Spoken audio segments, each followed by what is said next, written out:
Welcome to this very special edition of our program Daily Debate. Today we are celebrating together the 40th anniversary of the return of Sinai, or the liberation of Sinai, the complete liberation of Sinai in 1982. This is one day of the most glorious days in Egypt, when we retrieved back Sinai, and we were able to put our hand on this very dear part of our lands.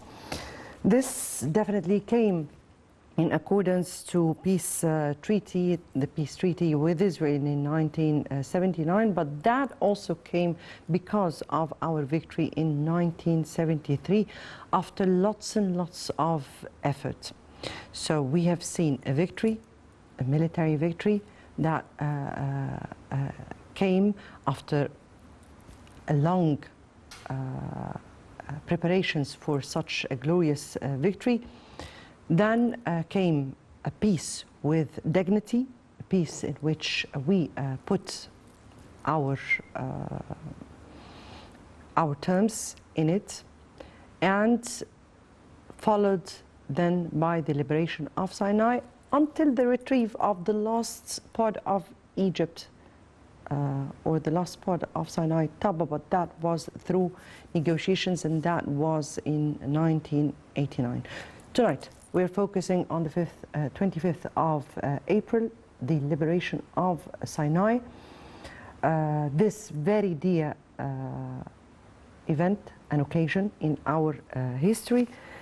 Let me first welcome our dear guests. Dr. Ibrahim Hijazi, Professor of Marketing at the AUC. Thank you so much for being with us. Thank you, Mona, for inviting me, and Ramadan Kareem. Allahu Akram. Thank you so much. God bless. And I guess today also is Shamin Nassim. It's lots of issues, and the end of the our dear Orthodox and Coptic partners in life, so it's lots and lots of occasions all together. All in one.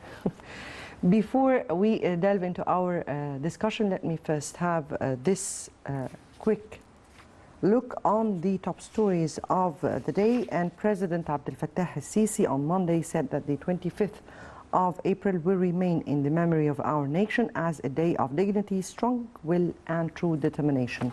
In an address to the nation marking the 40th anniversary of Sinai Liberation, the President greeted the Egyptian martyrs who sacrificed their lives for the restoration of Sinai. The head of the state also sent a greeting to the Egyptian diplomacy, which successfully led the negotiations towards the liberation of the peninsula with great patience and resilience, extending special greeting to late former President Anwar al-Sadat. President Sisi said he was the leader who made both decisions of war and peace, asserting that the peace decision opened the road for Sinai development. President Sisi pointed out to the mega national projects that are under implementation across the peninsula Sinai, with the aim of achieving sustainable development and bringing more prosperity to its citizens. The President said that maximizing the comprehensive capabilities and potentials of the country is a top priority for the state amid the complicated regional and international situation.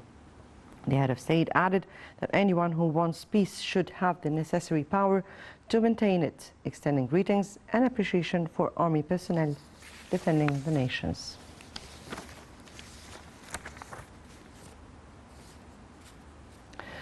Right, and on this very special day also, First Lady Mrs. Intisar al-Sisi said that we celebrate a very dear anniversary to the hearts of Egyptians, which is Sinai Liberation Day, which really represents a day of dignity, pride, and a victory of Egyptians' will, who proved their ability to face any challenges to restore the land and complete rights.